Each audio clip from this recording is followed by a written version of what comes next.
terima kasih Anda tetap setia dengan Tagar TV dan juga Tagar ID. Apa kabarnya? Senang sekali saya Kori Olivia bisa kembali menemani Anda dalam program Jelang Beduk Maghrib bersama Ustadz Sukron Makmun, intelektual Nahdlatul Ulama sekaligus penulis buku Moderatisme Islam dalam Konteks Indonesia Kekinian. Assalamualaikum Ustadz, apa kabarnya? Waalaikumsalam warahmatullahi wabarakatuh. Baik Mbak Kori, alhamdulillah. Ustadz, hari ini kita membahas tentang Sufi.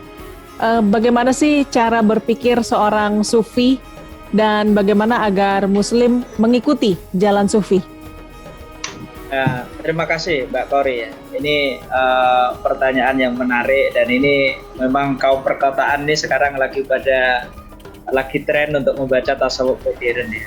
Memang Sufi ini sebenarnya adalah ketika orang sudah selesai dari tahap-tahap syariat itu ya.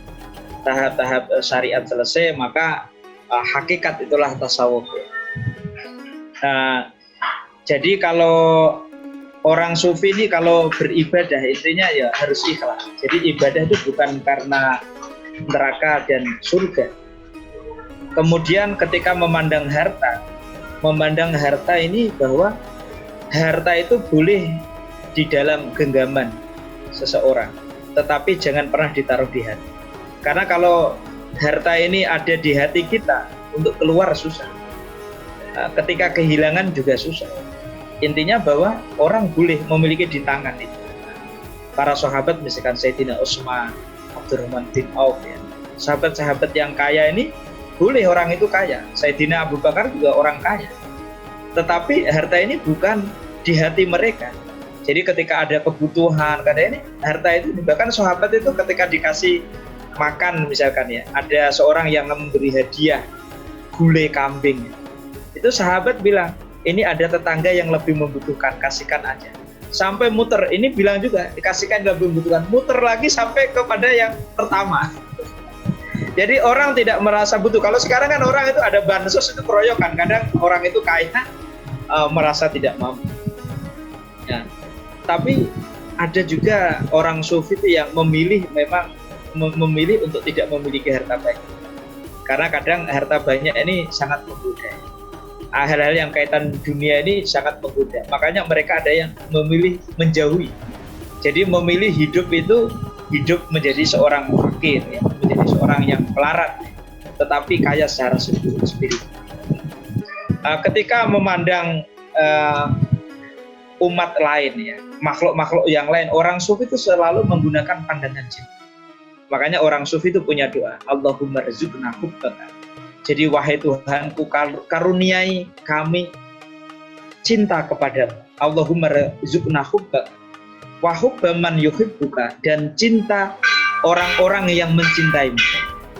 Wa hubba man yuhibbuka wa hubba ya kulla amalin yuqarribuna ilahu. Dan karuniai kami kecintaan kepada perbuatan yang dengan perbuatan itu adalah mengantarkan kepada cinta. Jadi orang Sufi itu seperti itu. Makanya orang Sufi tidak pernah bergeming dengan penilaian orang lain. Karena penilaian orang lain itu menjadi tidak penting. Karena bagi dia yang penting adalah keridhaan. Dan juga tidak ketika dia berbuat sesuatu selalu karena Allah. Ikhlas. Jadi mereka tidak akan karena pencitraan atau resah dengan satu gunjingan atau cacian dari orang lain, orang Sufi tidak.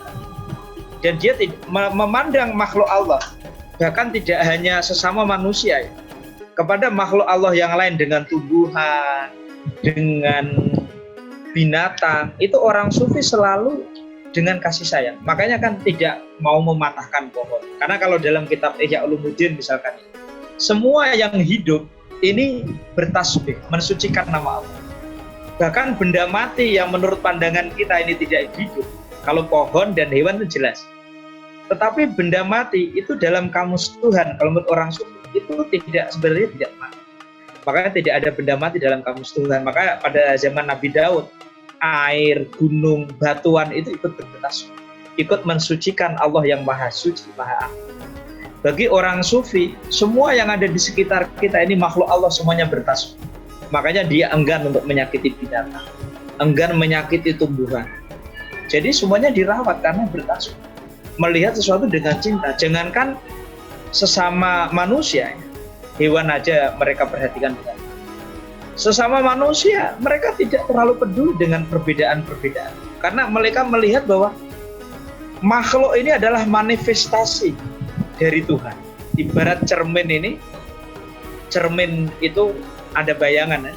Kita yang sedang bercermin ini, kita ini adalah manifestasi Tuhan. Makanya Tuhan ini kedekatan manusia dengan Tuhan ini adalah dengan urat nadi. Jadi min hablil warid, nahnu aqrabu ilaihi min hablil warid.